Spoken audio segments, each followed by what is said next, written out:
Welcome back to Applied Algebra and Trigonometry. Today we're going to be studying vector addition by components.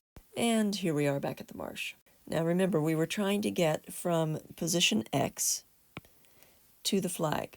And we could either slog through the marsh for 500 yards, or we could head east for 400 yards, and then head directly north for 300 yards, and still arrive at that flag, making a right angle there when we turn north. And if we do draw in the 500 yards across the marsh, we have a right triangle, and we can apply the Pythagorean theorem and trigonometry. So let's do that without the marsh.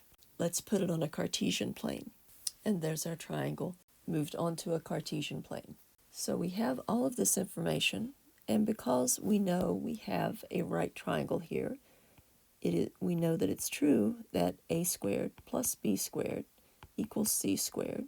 Or if we take the square root of both sides, we have c equals the square root of a squared plus b squared. Or if I change the order and put in the symbols we are using, we have the magnitude of the hypotenuse equals the square root of a squared plus b squared. We are just calling our hypotenuse r here. And we have the value 500 equals the square root of 400 squared plus 300 squared, which is true. But we already knew that. We already knew our magnitude was 500. What we do not know yet is what that angle is. How do we find theta? What I'd like for you to do when you're looking for theta today is to use the horizontal and vertical components to find it. So if theta is marked as it is on the Cartesian plane here, right up here, we're going to need to use 300 and 400. So in the position they are in now, 300, or B, is opposite angle theta, and A is adjacent. So if we're going to use those two, we have the opposite and we have the adjacent. So which trigonometric function uses opposite and adjacent? Well, that would be tangent. So the tangent of theta equals the opposite, 300, over the adjacent, 400. We still haven't solved for theta, though. It is not isolated. It's still stuck within this tangent. So we have to get it out of there.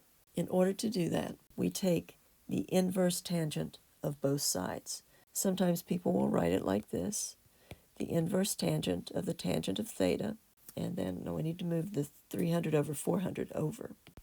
And we'll take the inverse tangent of this side.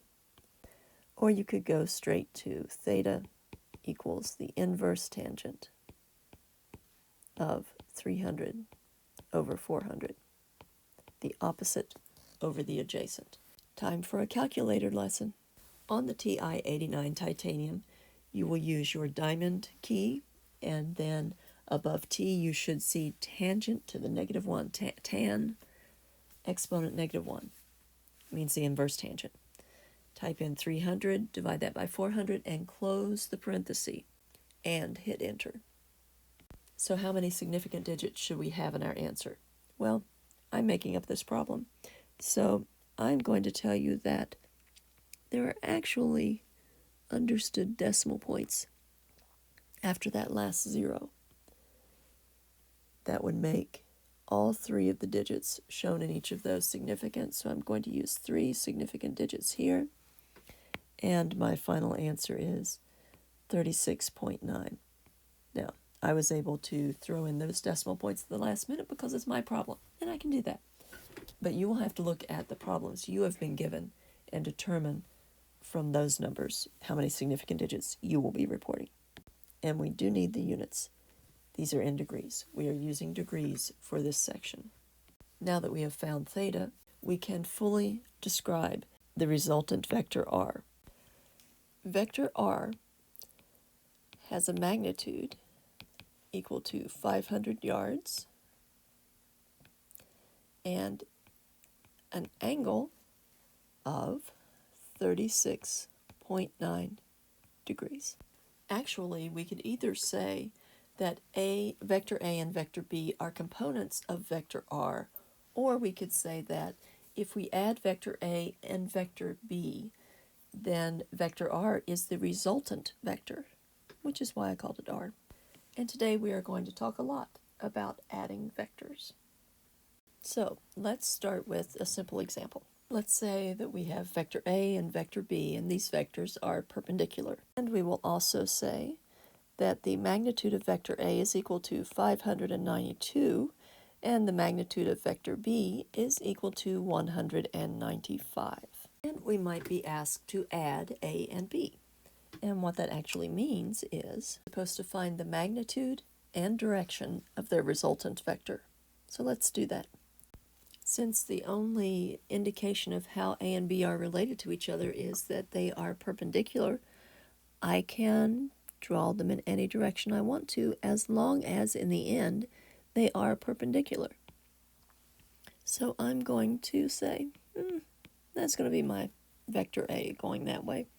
And vector A's magnitude is 592. Okay, and we will put vector B perpendicular in this direction because I can. It's perpendicular. There we go. So B equals 195. And now we can go about adding those vectors. Now, if we do that using our parallelogram method, which we haven't talked about a whole lot, I will just shift my B vector, or I will redraw a vector in this with the same magnitude in the same direction. I will just shift it over, and I will shift the A vector up here, now that I've drawn my parallelogram, and the two new vectors have met together. My resultant vector will then go from the original place where the tails met to the opposite corner of my parallelogram. And because these are perpendicular, my parallelogram is actually a rectangle. And since opposite sides of a parallelogram are congruent, meaning they have equal measures, this side of my parallelogram, the rectangle, also has a magnitude of 195. So now I do have a right triangle here. And I have all the sides of my right triangle. So since I have the two sides, I can figure out the magnitude of the hypotenuse. And that turns out to be very simple because I can use the Pythagorean theorem. And I will have my resultant magnitude, which will equal the square root of 195 squared plus 592 squared. And that is 623.288 or let's see, how many significant digits do we have? 3 in our original vector B, 3 in our original vector A, so I better have 3 in my final answer. The magnitude of vector R is 623. However, we don't yet have a vector, we only have a magnitude. We want to find the direction as well as the magnitude. So we're going to be looking for this angle theta. And how does that angle theta relate to the information we originally had? We were given that one vector was 195, so we have an opposite. And then we have an adjacent of 592. So we will be using tangent, of course. So the tangent of theta equals the opposite, 195, over 592. And now we need to solve for tangent. So if we take the inverse tangent of both sides, that frees the theta. But then we have the inverse tangent of 195 over 592. I want you to promise me that you'll do something, though. When you get to this point where you're solving for theta here, please write sub REF there, because tangent will give you the inverse tangent will give you a reference angle. Since I've set this up to look like it's in the first quadrant, my reference angle and my actual standard angle are the same. They will not always be, which is why I did all that bow tie stuff in the previous video. Okay, go back and look at it if you need to. But our next example will make it more clear why we need this theta reference here. So theta reference is equal to 18.2 degrees. So our final answer is the vector r, such that the magnitude of r equals 623 and theta equals 18.2 degrees. You were not given any units for the lengths, so you do not report any units. So that was example 1. Let's move on to example 2. We're being asked to find the vector r, the resultant vector, if the x component of r equals negative 89.6 and the y component equals 52.0. Well, let's graph it. To find the vector r, we have to find both magnitude and direction. Let's start with magnitude. R will equal the square root of negative 89.6 degrees. Make sure your calculator is in degrees, and make sure you include that negative inside the parentheses. Okay, so that's negative 89.6, whole thing squared, plus 52.0 squared, or r equals 104. Rounding to the proper number of significant digits. Why did I round to 3? Just take a look and think about it. All right, the next thing I'm going to do is I'm going to find this angle. I've already found the magnitude, so r equals 104. What is the angle, though? So my reference angle can be found by taking the inverse tangent of the opposite side, which is 52, over the adjacent side, which is negative 89.6.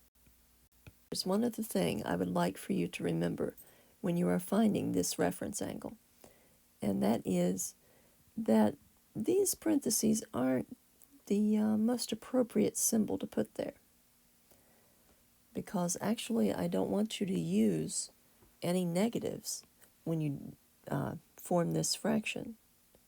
I want you to take the absolute value of this ratio. On your calculator, you don't have to hunt for the absolute value function, which is a little tricky to get to. Go ahead and do the absolute value in your head. Remove any negatives in either the numerator or the denominator here. So 52.0 remains what it was, but the negative 89.6 becomes positive when you put it in the calculator.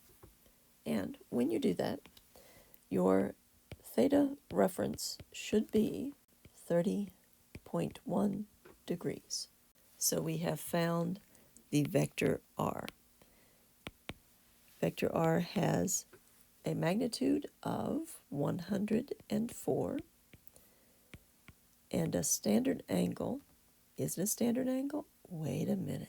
We haven't found it yet. Our reference angle is 30.1. So to find the standard angle, we have to go from the x-axis counterclockwise to the vector. In the measure of that angle, we take 180 degrees and subtract 30.1. However, 180 is considered to be an exact measure. It's zeros to infinity out there. We do not use exact measures to calculate significant digits, and when we are subtracting, we don't use the number of significant digits. What we do is we measure by precision. Since 180 is exact, the most precise measurement we have goes to the tenths place, so therefore our final answer is our theta equals 149.9 degrees.